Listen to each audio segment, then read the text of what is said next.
Hello, my name is Jones, and today we are going to look at management of world affairs. This is a topic in management, and we're going to look at different aspects that we have to look at when we are doing world management. It is the sole responsibility of a nation to manage the affairs of the world in order to facilitate a patient's affairs as well as coordinating the workforce. The following are some of the activities that are expected to be carried out by the ward in charge. So the activities include 1. Holding ward meetings periodically or whenever necessary. 2. Participate in disciplining staff. 3. To program staff leave bookings so that the ward is covered with staff 24 hours a day and 7 days a week. Then number 4 is counseling.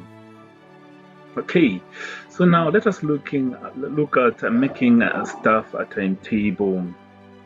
There are certain things to consider when coming up with a staff timetable. These may be 1. Staff skills or interests. This factor is considered in line with patients' needs. All shifts must be adequately covered with skilled staff to meet the patient's needs.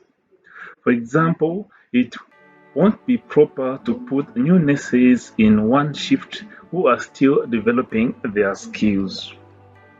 Number two factor to consider when coming up with a timetable is avoiding understaffing.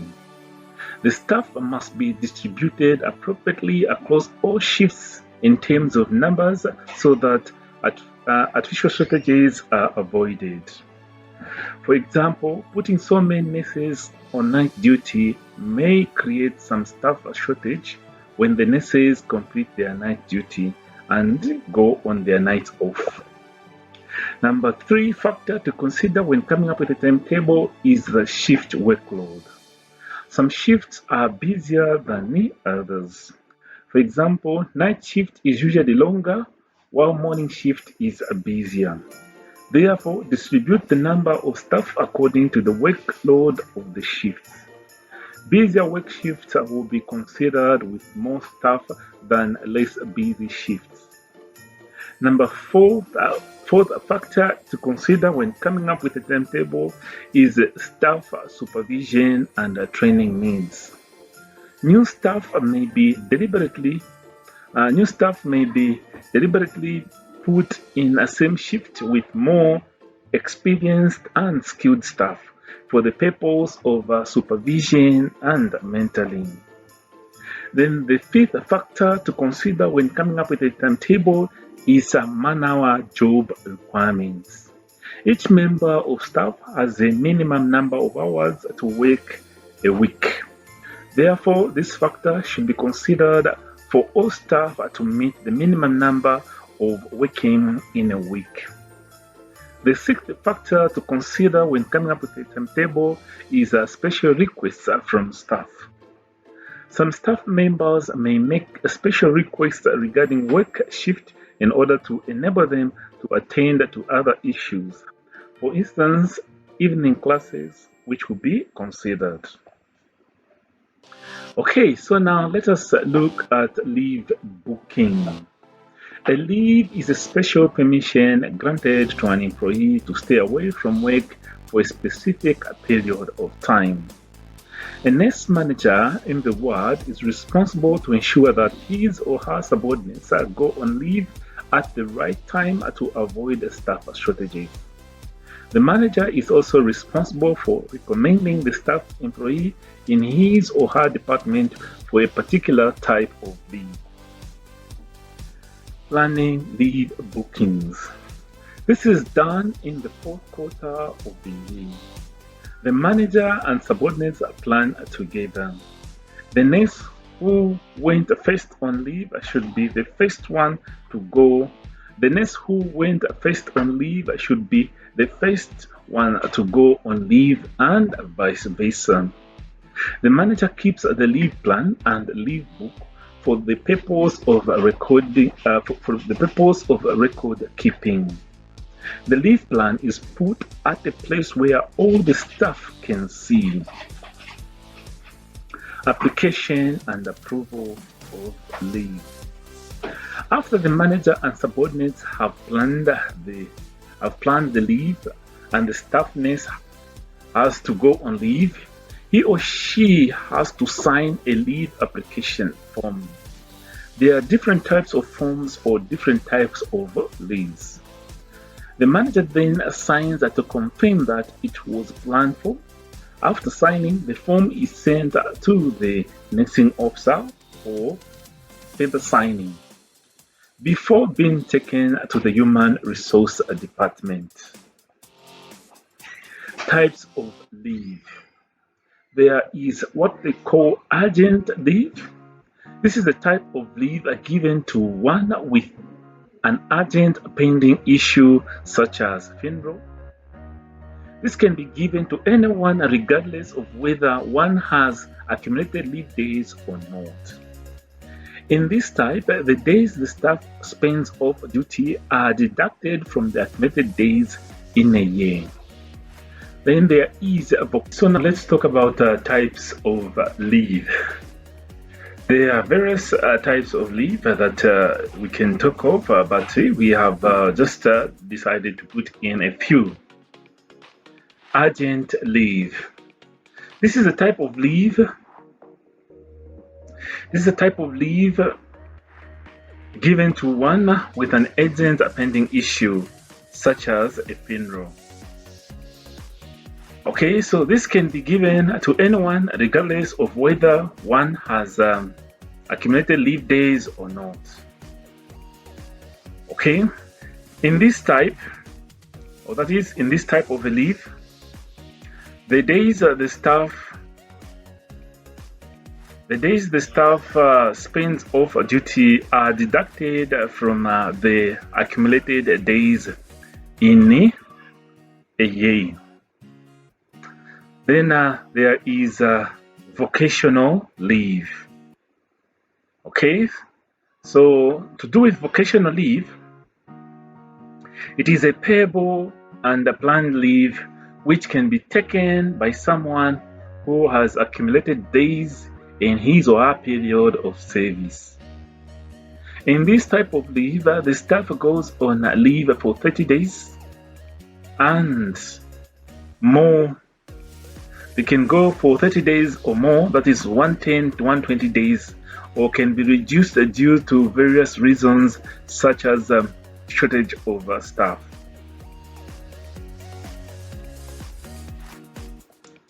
Okay, so we move on and look at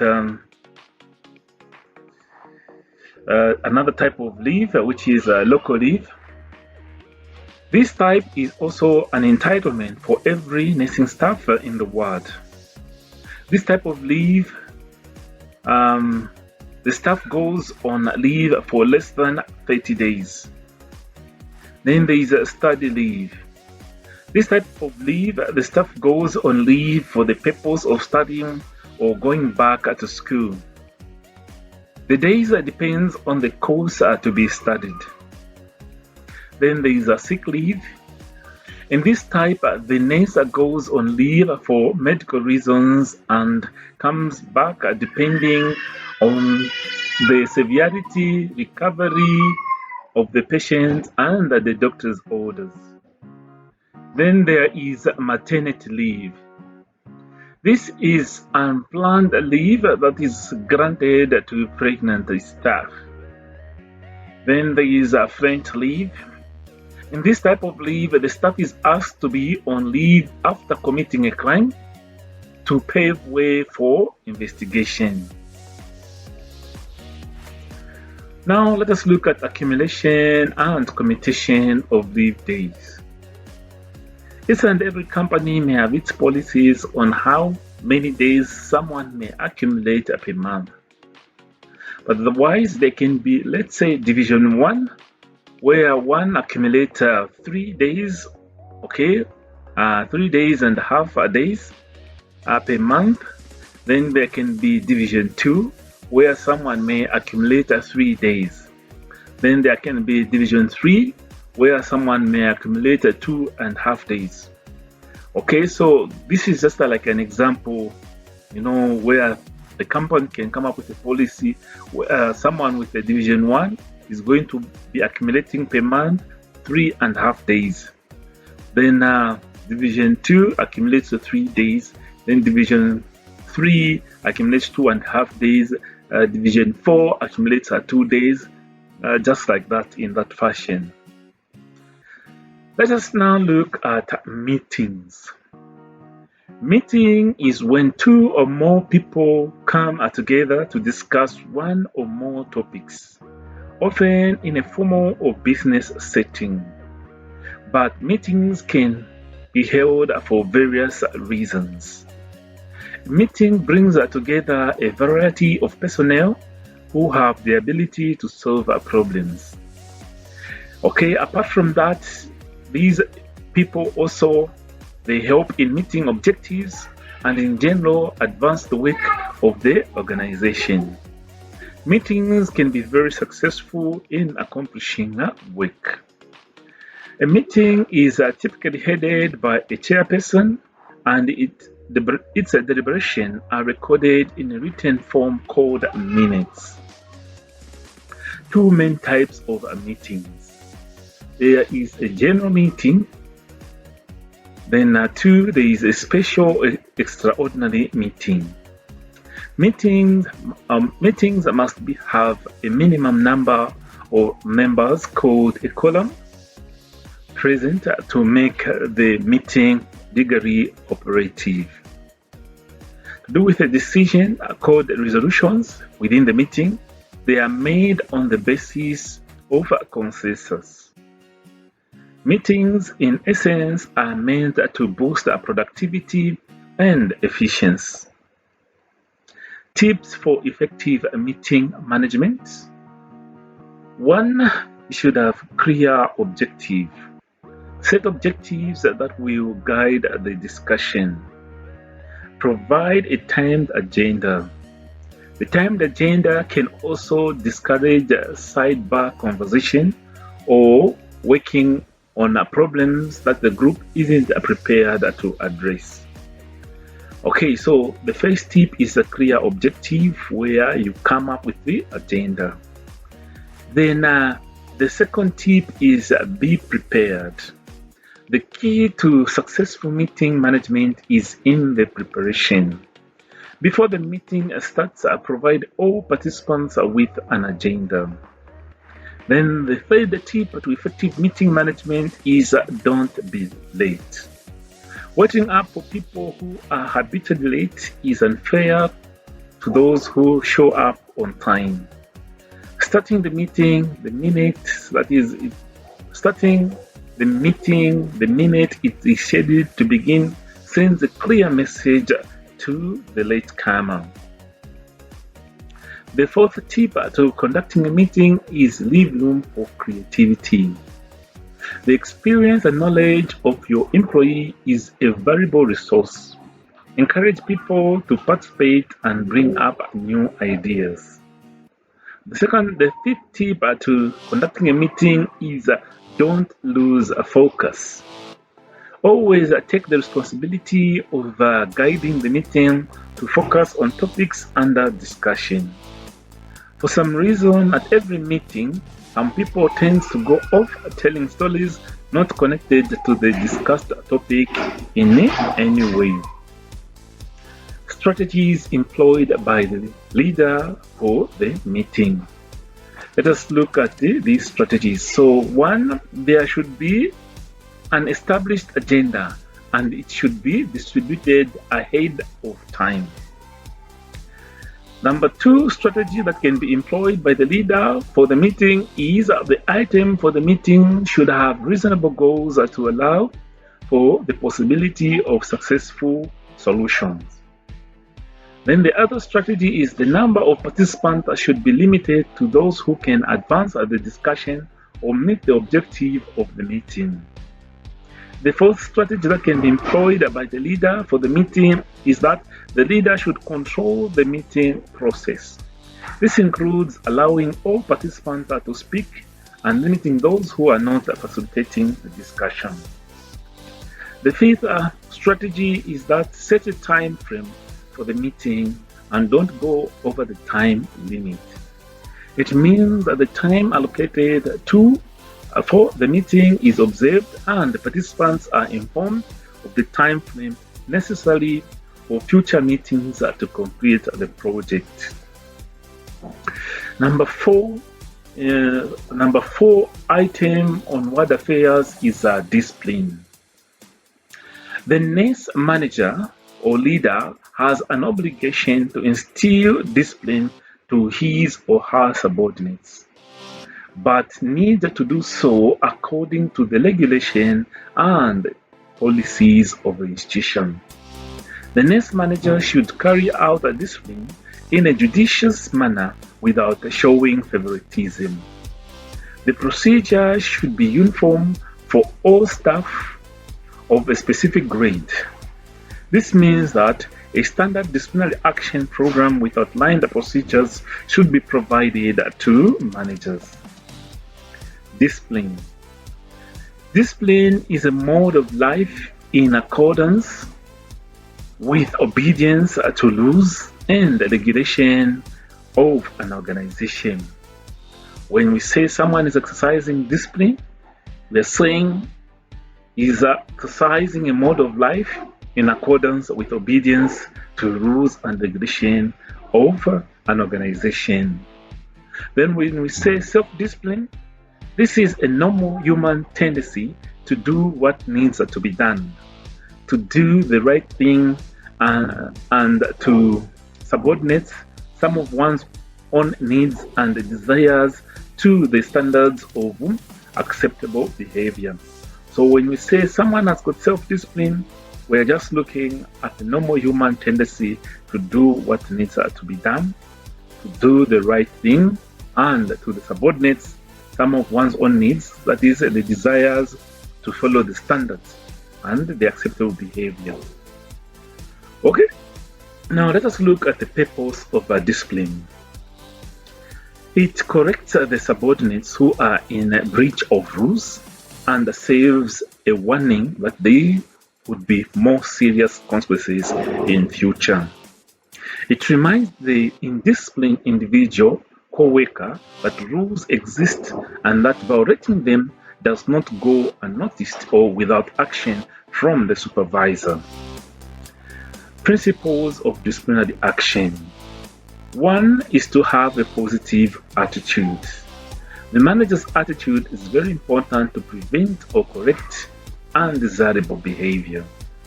The manager should not act with suspicion, but rather always expect the best from the staff. Number 2 principle of disciplinary action is careful investigation. Managers should investigate the issue thoroughly by engaging the accused and other stakeholders. Privacy. When a staff nurse is disciplined, it affects their self-esteem, hence it is better to discuss the situation in private. This prevents a future resentment and a greater chance of cooperation. But a public criticism may be necessary for a nurse who does not take private criticism seriously. Uniformity. All offending employees should be treated equally based on rules with specific penalties for various acts to reduce the possibility of favoritism. Be flexible. A penalty should be determined only after the entire record of the employee is reviewed. The manager should consider the length of service, past accomplishments, level of service, and the intent of the action at hand. Advice. The employee must be informed that their actions are not acceptable. Then, issue of follow-up. The manager has a duty to quietly investigate to determine whether the staff's behavior has changed or not. If there is no change, the manager should re-evaluate the situation and try to determine the reason. Called components of a disciplinary action program.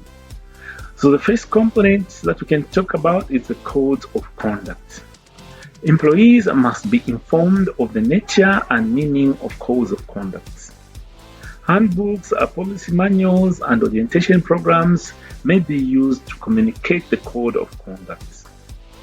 Authorized penalties. During disciplinary action, the personnel records should indicate that a fair investigation was made of charges before a penalty is put into place. It should show that the current action is being administered without bias. Records offense and corrective measure. Records are important. The staff's record should clearly indicate the offense, the manager's efforts to correct the problem, and the resulting penalties. So that is to do with records of offense and corrective measures. Then right to appeal. Formal provision for the right of employee appeal should be part of the disciplinary action program. Good and fair managers should promote this. Penalties. Progressive discipline starts with an oral reprimand, that is, verbal warning, then a written one before the next is surrendered to higher authority. Oral reprimands. This is for minor offenses or violations which have occurred for the first time. Managers might choose to do this private. They might choose to do this privately. The manager tells the staff the proper way to deal with the situation or by rebuking the next. Then written reprimand. This is used if the offense is more serious or repeated. It shows that the offender will do to make the performance more acceptable and what the manager will do if appropriate. Then other penalties. The manager may decide to give the offending employee a less desirable shift or to work beyond the normal shift. If all these measures prove futile, the manager may refer the offending nurse to higher authority for evaluation. Disciplinary procedure. Immediate supervising officer should initiate a preliminary investigation to establish the fact of the alleged case. If no facts, dismiss the allegation. If the case has been established, the employee must be notified and state the alleged misconduct. The supervising officer lays a formal charge in writing to give time to the employee to exculpate. The accused shall be informed whether exculpation is accepted. Refer the matter to the Human Resources Department, which shall investigate and arrange for hearing within 7 days. Notification should also state the date of hearing and the venue. This is in order to give an opportunity for the employee to be heard. So it should be within 7 days. The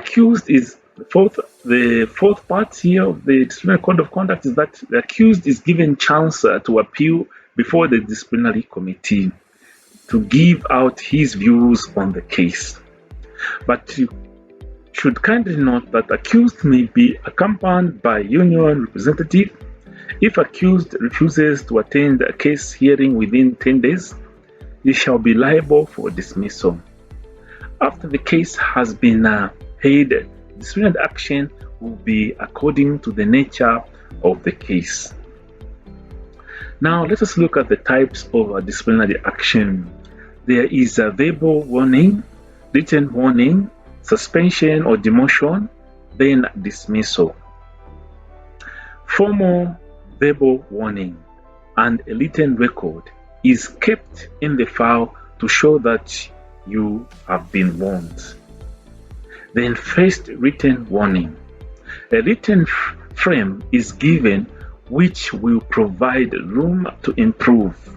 A copy of the warning is kept in the file. Final written warning.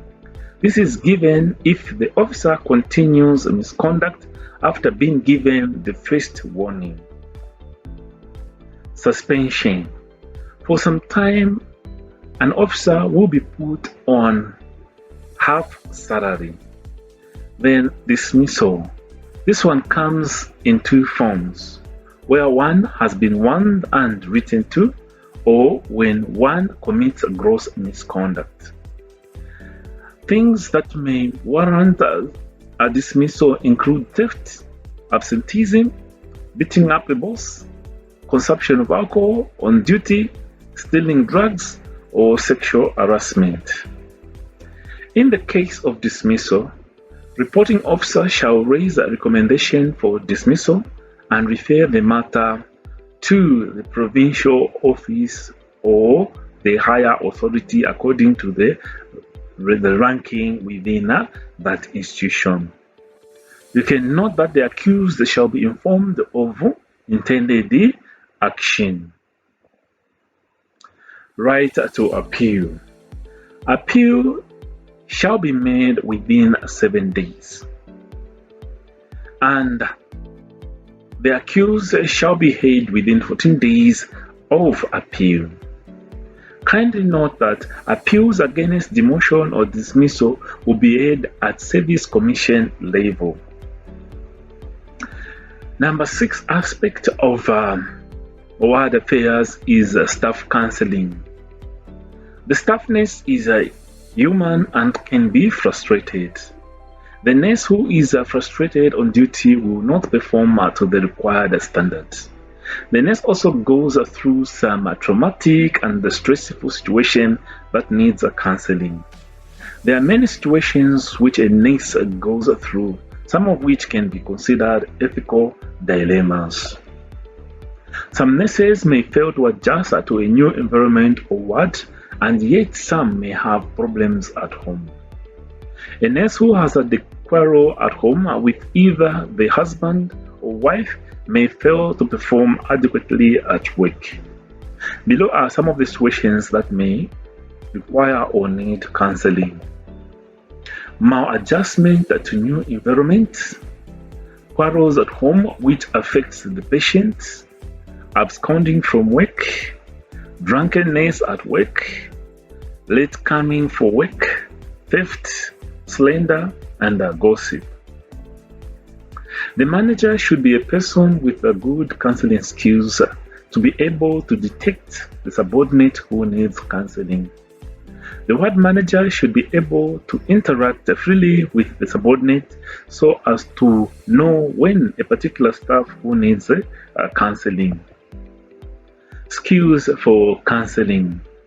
The manager should have the following skills to be able to give adequate counseling to the staff. The first skill is attending skill. The manager should show concern for the affected staff nurse and be open. 2. Empathy skills. The manager should be able to put himself in the staff's situation. Number 3. Challenging skills. The manager should be able to challenge the staff nurse to come out and express their fears. Number 4 is listening skills. The manager should be an active listener, meaning she speaks less and be able to listen to what the subordinate is saying. Number 5 is probing skills. The manager should have the skill to find out more about the subordinate's problem. Then we have responding skills. The manager should look for clues. So look for clues that will enable him to enter and reach out to needs of the subordinates. The manager should emphatically respond and acknowledge the subordinates' inner cries. So when you're looking at responding skills, the manager should look for clues that will enable him to enter and reach out to the needs of the subordinates. Then the other one is paraphrasing skills. Paraphrasing skills is being able to use different words to try to mean the same thing in understanding what the subordinate is saying. So there you have it. We have been looking at management of word affairs. So in looking at this topic, we try to define some terms within this, and we have looked at the responsibility of a nurse to manage the affairs of the ward in order to facilitate patients' affairs as well as coordinating the workforce. Okay, so the first one we looked at is making staff a timetable. Okay, after looking at making staff timetable in ward affairs, we went on to look at another item, which is leave booking. After looking at leave booking, we went on to look at meetings. So in looking at meetings, we have talked on how the meeting should be conducted, and we also appreciate that you also know how minutes should be written. So the third part of word affairs is the meetings. Then the fourth part of word affairs is a discipline and following the disciplinary action. Then the next part after discipline that we have talked about, okay, is staff counseling. Of course, this was the last part of word affairs. Okay, so we have talked about the counseling skills that a ward manager should have. So thank you very much for listening to this topic, and keep studying.